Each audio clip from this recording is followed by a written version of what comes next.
सक्ताः कर्मण्य विद्वांसो यथा कुर्वन्ति भारत कुर्याद् विद्वांस्तथा सक्तः चिकीर्षुर्लोकसंग्रहम्।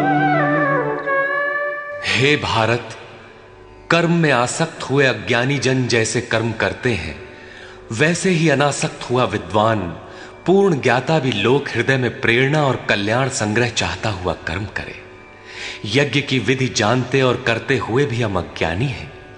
ज्ञान का अर्थ है प्रत्यक्ष जानकारी।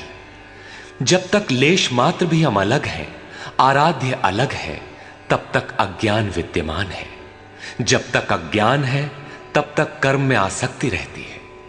अज्ञानी जितनी आसक्ति से आराधना करता है, उसी प्रकार अनासक्त, जिसे कर्मों से प्रयोजन नहीं है, तो आसक्ति क्यों होगी? ऐसा पूर्ण ज्ञाता महापुरुष भी लोकहित के लिए कर्म करें, दैवी संपद का उत्कर्ष करें, जिससे समाज उस पर चल सके।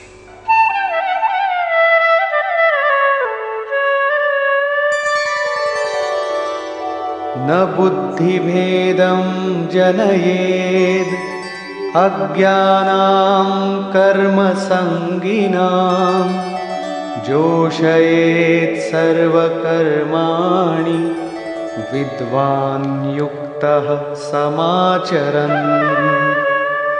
ज्ञानी पुरुषों को चाहिए कि कर्मों में आसक्ति वाले अज्ञानियों की बुद्धि में भ्रम न पैदा करें, अर्थात स्वरूपस्थ महापुरुष ध्यान दें कि उनके किसी आचरण से पीछे वालों के मन में कर्म के प्रति अश्रद्धा न उत्पन्न हो जाए।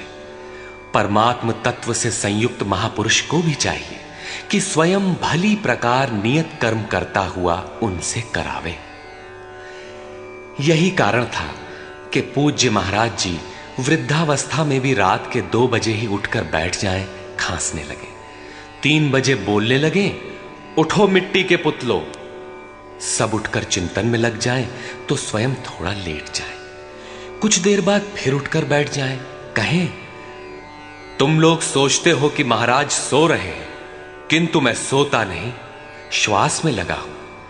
वृद्धावस्था का शरीर है, बैठने में कष्ट होता है, इसी से मैं पड़ा रहता हूं। लेकिन तुम्हें तो स्थिर और सीधे बैठकर चिंतन में लगना है। जब तक तैल धारा के सदृश श्वास की डोरी न लग जाए, क्रम न टूटे, अन्य संकल्प बीच में व्यवधान उत्पन्न न कर सकें, तब तक सतत लगे रहना साधक का धर्म है। मेरी श्वास तो बांस की तरह स्थिर खड़ी है। यही कारण है कि अनुयायियों से कराने के लिए वो महापुरुष भली प्रकार कर्म में बरतता है। जिस गुण को सिखावे उसे करके दिखावे। इस प्रकार स्वरूपस्थ महापुरुष को भी चाहिए कि स्वयं कर्म करता हुआ साधकों को भी आराधना में लगाए रहे।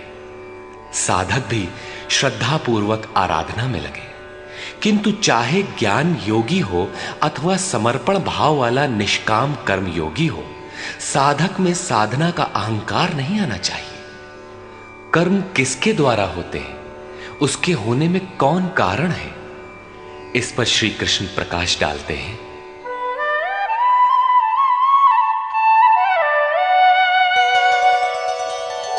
प्रकृते क्रियमाणानि गुणैः कर्माणि सर्वशः अहंकार विमूढ़ात्मा कर्ताहमिति मन्यते।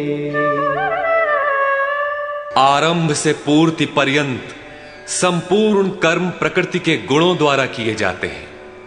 फिर भी अहंकार से विशेष मूढ़ पुरुष मैं करता हूं ऐसा मान लेता है। यह कैसे माना जाए कि आराधना प्रकृति के गुणों द्वारा होती है? ऐसा किसने देखा? इस पर कहते हैं,